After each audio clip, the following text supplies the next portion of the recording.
పరిశుద్ధాత్మ అనగానే మనకు అర్థమవుతున్నది ఏంటంటే ఆయన స్థిరపరిచి బలపరుస్తాడు ఆయన మనకు ఉంటారు. కానీ బయట ఏం చేస్తున్నారు? పరిశుద్ధాత్మ అనగానే నవ్వుతున్నారు.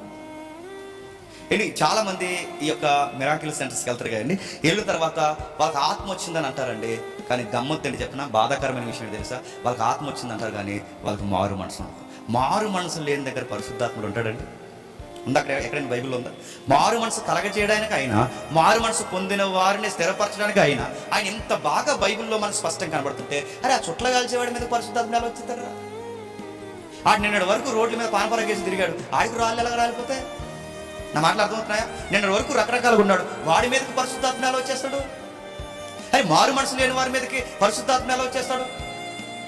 ఒకవేళ ఆ రోజే పరిశుద్ధాత్మ కుమ్మరింపు జరిగితే మరి నెక్స్ట్ ఎలా ఉన్నాడు? నూతన సృష్టి అయ్యాడా? మళ్ళీ పాతగానే ఉన్నాడా? అంటే అలా ఆ రోజుకే పరిశుద్ధాత్మ పనిచేసి మళ్ళీ వాడిని వదిలేస్తాడా? అలా లేదే.